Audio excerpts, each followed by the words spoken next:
चालबाज मासी। रंजू बहन की बहू सृष्टि बहुत संस्कारी थी। दोनों सास बहू बड़े प्यार से रहती और मिलजुल कर घर का काम करती थी। पर ये बात कईयों को तो अच्छी लगती लेकिन कई लोगों को तो जलन का कारण बन गई थी। एक दिन सृष्टि से मिलने उसकी सहेली घर आती है। अरे सृष्टि, तू तो बड़ी अच्छी लग रही है। यहाँ तो घर का सारा काम करते करते हालत ही खराब हो जाती है। अपने ऊपर ध्यान देने का वक्त ही नहीं मिलता। तू तो बड़ी किस्मत वाली है। सृष्टि इस बात से हमेशा खुश रहती थी कि उसे एक अच्छा ससुराल मिला है। लेकिन एक दिन रंजू बहन की दूर की मौसी उसके साथ रहने आती है। अरे तू क्यों सारा दिन घर का काम करती है? बहू को बोला कर घर का काम किया करे। अरे है तो वो भी बेटी की तरह ही ना, और मिलजुल कर काम जल्दी हो जाता है। तू तो बड़ी सीधी है। देख कैसे मटक मटक के सारे घर में घूमती है तेरी बहू। मेरी बहू होती तो इस वक्त मेरा पैर दबाती। क्या ये तेरे पैर दबाती है? पैर तो कभी नहीं दबाए इसने मेरे। ये सुनकर रंजना मौसी समझ जाती है कि उसने अपना काम कर दिया। अब जल्दी सास बहू में जंग होगी। मौसी मुस्कुराती हुई वहां से निकल जाती है। एक दिन रंजना मौसी सृष्टि से कहती है, तुम्हारे कान के झुमके तो बड़े सुंदर लग रहे हैं। जरूर तुम्हारी सास ने दिए होंगे। नहीं नहीं मौसी, मेरी माँ ने दिए हैं। अच्छा, फिर तेरी सास मुझे क्यों कह रही थी कि ये झुमके उसने तुम्हें दिए हैं? उसे झूठ नहीं बोलना चाहिए था। वैसे तुम्हारी सास ये भी कह रही थी कि तुम्हें खाना बनाना नहीं आता, तभी उस बेचारी को सारा दिन तुम्हारे साथ काम करने के लिए किचन में लगना पड़ता है। ऐसी तो कोई बात नहीं है।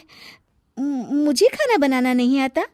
अरे मैंने तो खुद उन्हें खाना बनाना सिखाया है मौसी। रंजना मौसी वहां से चली जाती हैं। किचन में सृष्टि खाना बना रही होती है कि तभी उसकी सास वहां आ जाती है और वो कहती है, आज मेरे पैर में बहुत दर्द है, खाना तू ही बना ले।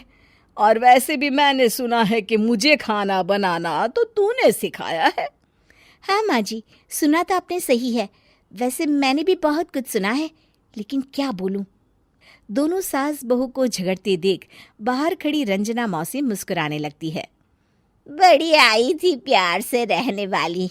इन्हें कोई बताए सास कभी माँ नहीं बन सकती और ना ही कभी बहू बेटी।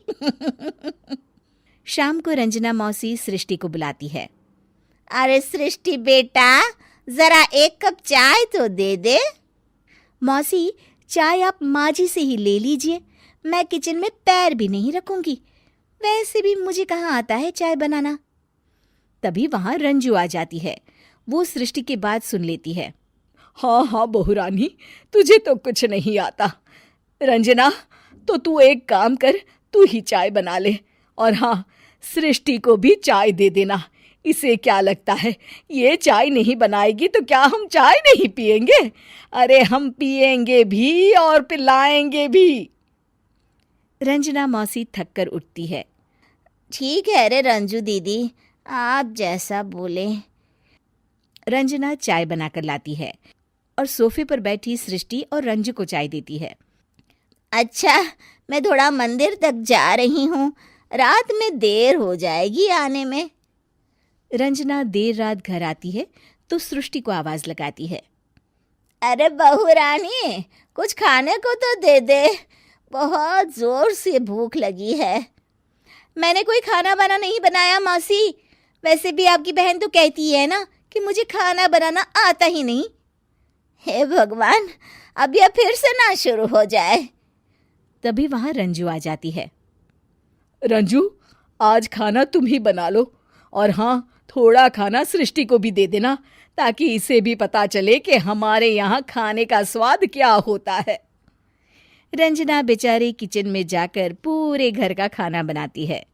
जब वो खाना बनाकर बाहर निकलती है तो सास बहू टेबल पर बैठकर उसका इंतजार कर रही होती हैं। लाओ लाओ रंजू, जल्दी खाना लाओ, बहुत जोर की भूख लगी है। सास बहू खाना खाकर अपने अपने कमरे में चली जाती है।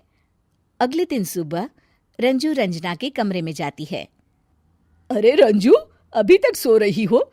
जरा नाश्ता तो बना दो। तुम्हें तो पता है ना कि बहू आजकल किचन में पाँव भी नहीं रखती।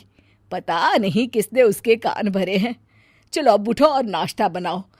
और हाँ, सृष्टि को भी दे देना खाने के लिए। अरे उसे भी तो पता चले कि हमारे घर का नाश्ता कैसा होता है। मैं नीचे जा रही हूँ, जरा जल्दी वक्त पर आ जाना। हाँ। रंजना नीचे उतरती है और उसके हाथ में सूटकेस होता है। अरे रंजू, कहाँ जा रही हो? नाश्ता नहीं बनाओगी? अरे मौसी, बहुत जोर की भूख लगी है, नाश्ता अभी तक नहीं बना। अरे मैं कुछ नहीं बनाऊंगी, मैं तो घर जा रही हूँ। तुम सास बहू के चक्कर में मेरी तो कमर ही टूट गई। अरे अरे मौसी, कहाँ जा रही हो?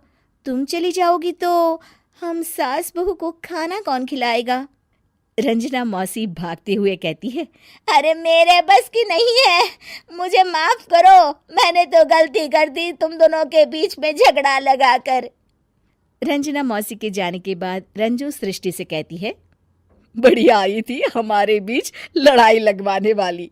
अरे कौन कहता है कि सास माँ और बहू बेटी नहीं बन सकती? सही कह रही हैं माँ। अगर ऐसे भड़काने वाले लोगों से दूर रहा जाए तो हर सास माँ और हर बहू बेटी बन सकती है।